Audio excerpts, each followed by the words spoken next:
오늘장 영향을 줄 수 있는 투자 뉴스 확인해 보겠습니다. 목요일 이 시간 야천투자연구소 남인호 소장, LNS홀딩스 김선영 대표, 타키온뉴스 조호진 대표와 유한타증권 장시웅 차장과 함께하겠습니다.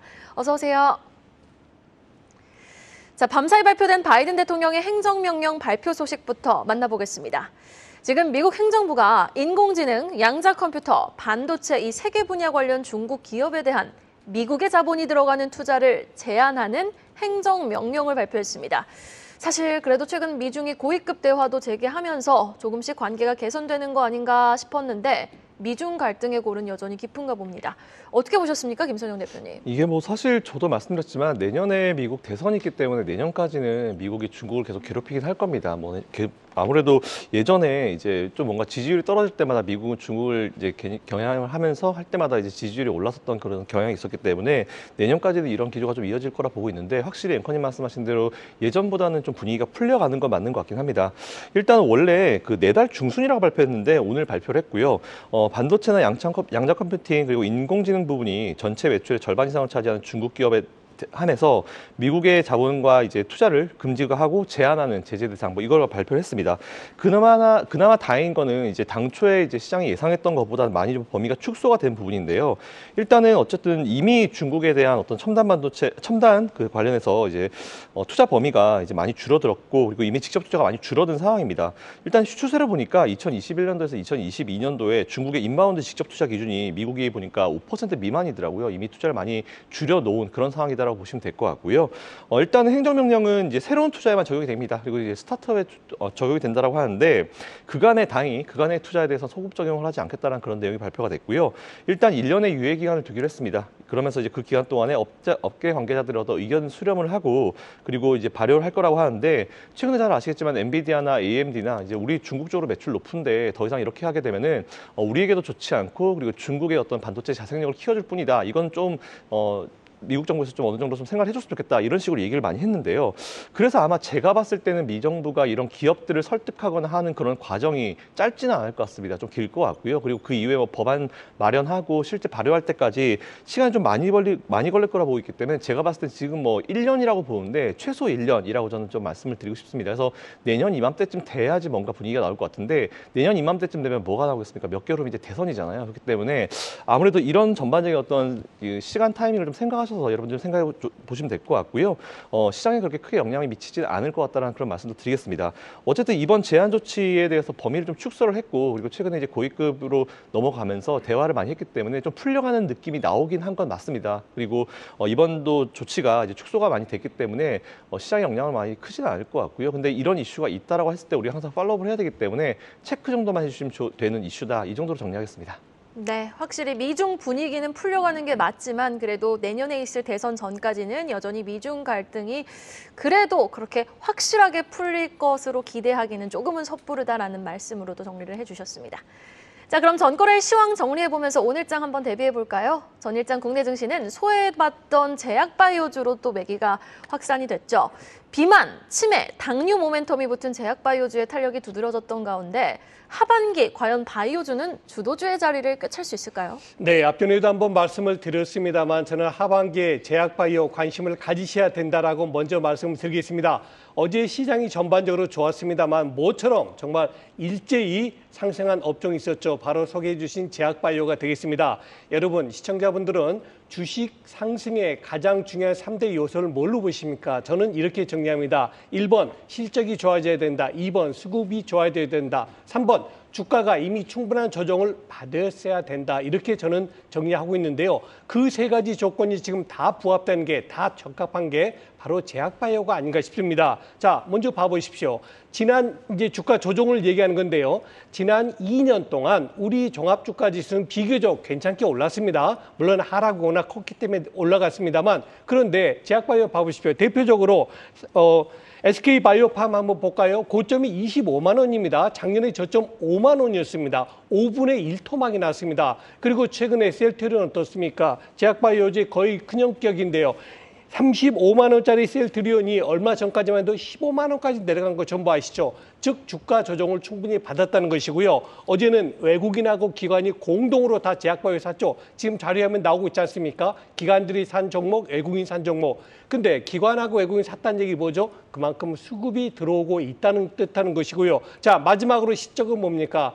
아까 앵커님도 얘기하셨습니다만 지금 비만 치료제라든가 등등 인간이 결국 마지막에 갖는 것은 자기 몸 건강이 오래 산 것 아니겠습니까? 그 부분에서 제약바이오에 대한 기대는 굉장히 크다. 자, 이제 결론입니다. 그동안 저는 여러분께 포트폴리오를 매우 중시했는데요. 제가 제약바이오 몇 퍼센트 넣으십시오 이 얘기는 거의 안 했습니다. 그런데 오늘 처음으로 하겠습니다. 제약바이오는 적어도 5% 혹은 10%는 가지고 계셔야 된다. 최근 들어서 외국인들의 동향을 보니까요.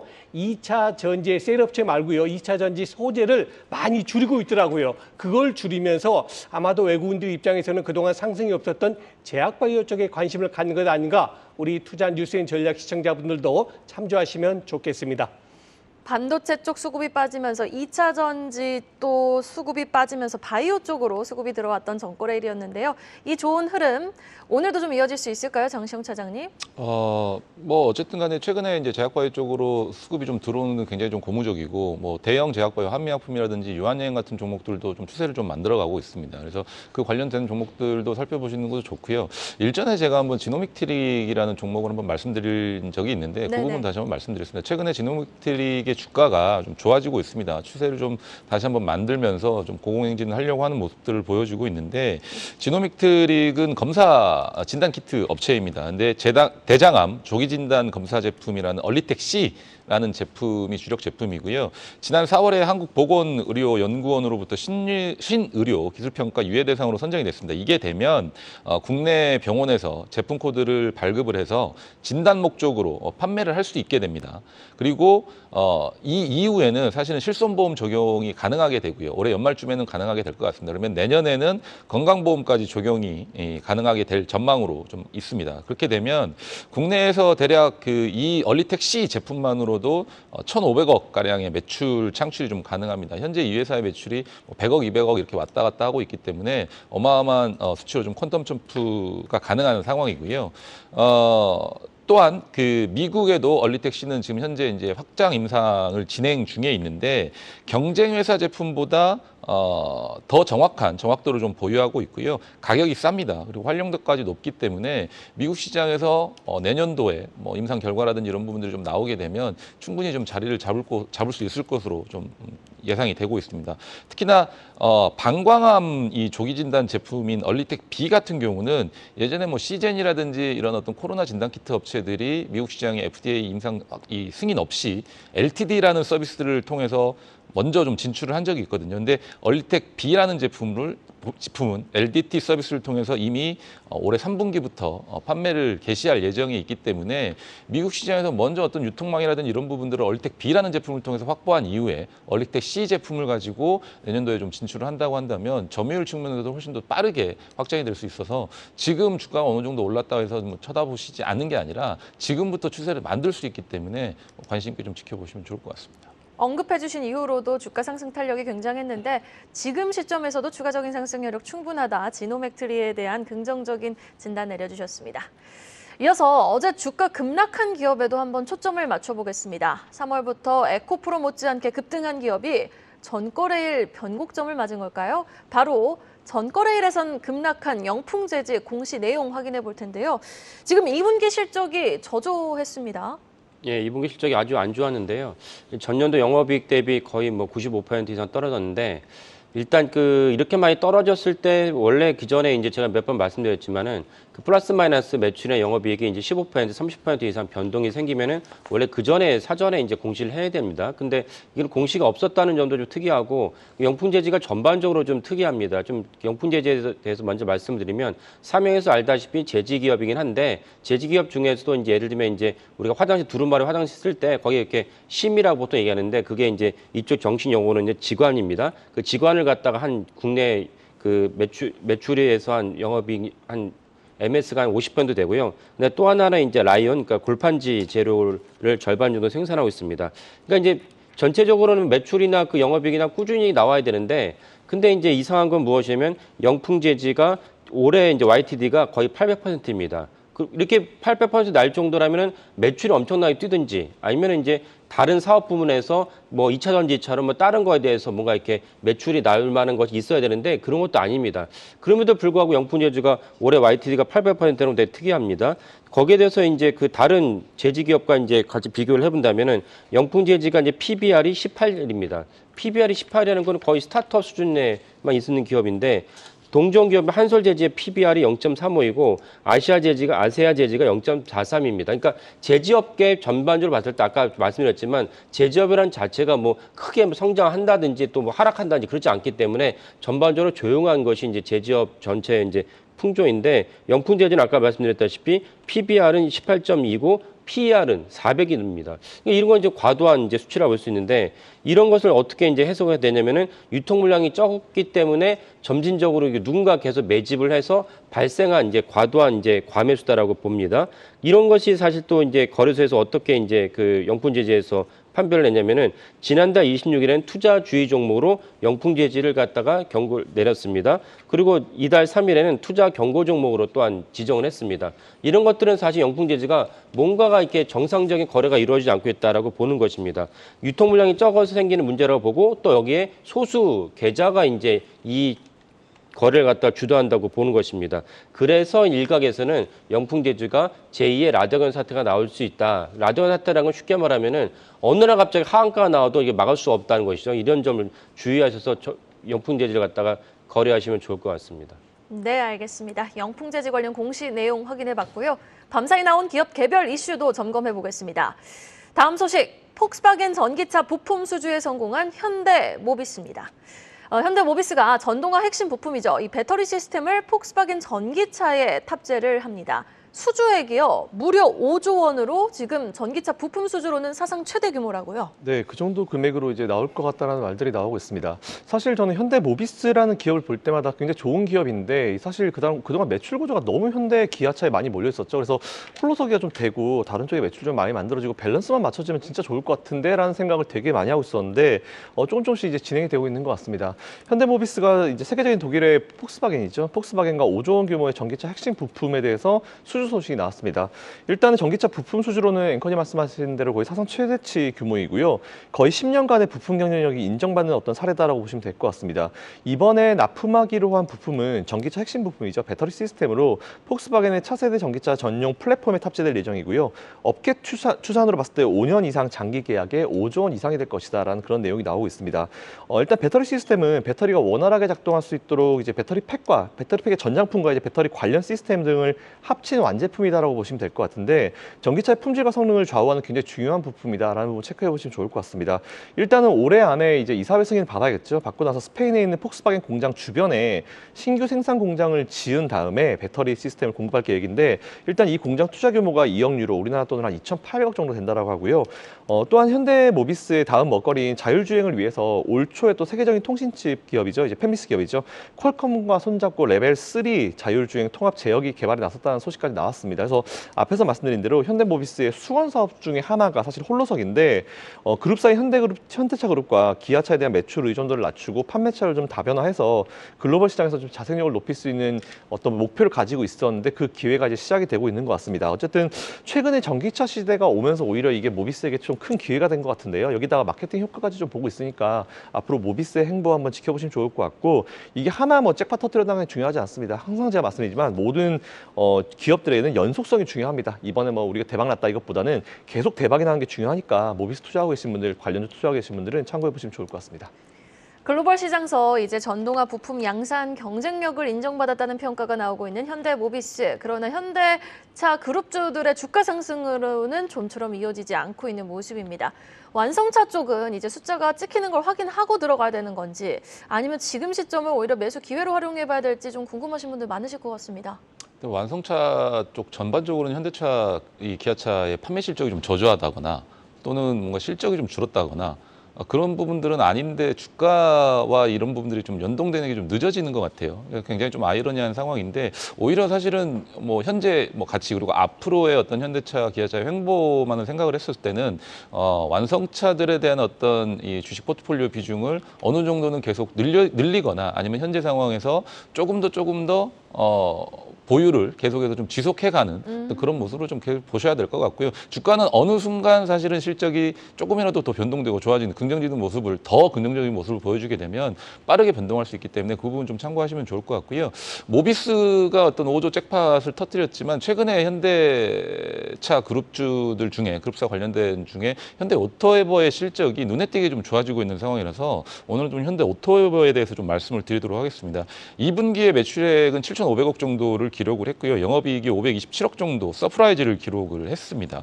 그래서 뭐 전체적으로 SI, 뭐 ITO 관련, 그러니까 현대차의 뭐 서비스, 시스템이라든지 이런 데 구축하는 사업부 쪽에서 매출이 조금 11%, 20% 정도 성장을 했고 전반적으로 이제 성장 동력인 차량용 소프트웨어 관련된 이 부분이 이제 뭐 자율주행이라든지 앞으로 이런 부분들을 좀 가게 되면 굉장히 좀 중요한 역할을 하게 되는 부서인데 매출액이 34% 정도 증가하는 모습을 보여줬습니다. 그래서 차량용 내비게이션 소프트웨어 탑재율이 좀 상승을 하고 있고요.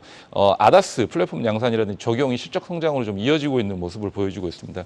그래서 하반기로 갈수록 또 현대차, 기아차의 뭐 자율주행 이 레벨 3 단계로 가게 될수록 현대 오토에버의 역량이라든지 이런 부분도 충분히 좀 강화될 수 있는 부분이기 때문에 현대 오토에버에 대한 어떤 관심도 또 지금 현재 주가의 모양새도 사실은 추세를 이미 잡았거든요. 완성차, 현대차, 기아차의 어떤 주가와는 다르게 그래서 지금부터라도 현대 오토에버는 꾸준하게 좀 추적 관찰을 해보시는 것도 좋을 것 같습니다. 추세를 확실히 잡고 있는 현대 오토에버 한번 주목해 보도록 하겠습니다.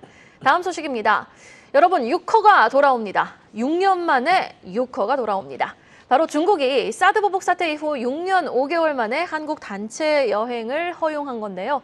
리오프닝 관련 산업에 이제 본격적인 빛이 들 수 있을 만한 모멘텀으로 해석해 볼 수 있을지 기추가 주목됩니다. 내용 전해주시죠. 네, 우리나라가 어떻게 보면 좀 굉장히 좀 뭔가 이번 운이 좀 좋은 것 같다는 생각이 좀 듭니다. 사실 그동안 만일 현재 지금 중국 경제가 좋았으면 절대 이런 조치는 하지 않았을 거라 보고 있는데 최근에 중국 같은 경우는 소비 부진이 굉장히 심각하죠. 게다가 또 중국에는 또 디플레이션 신호까지 떴기 때문에 지금 중국에서는 어쨌든 소비를 무조건 살려야 되는 그런 입장인데 아마 이거의 일환인 것 같습니다.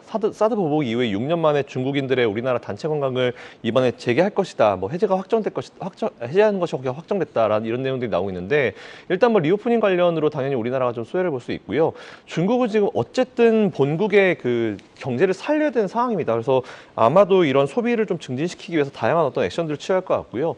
이로 인해서 사실 사드 보복 이후에 그동안 6년 동안 관광이나 뭐 유통이나 화장품, 식품업계 이쪽이 정말 어려운 시간을 겪었는데 이쪽으로 좀 훈풍이 시작되는 어떤 계기가 되지 않을까 싶습니다. 물론 이거 하나 가지고 풀리진 않겠지만 그렇다 하더라도 좋은 소식이 좀 되지 않을까 싶고요.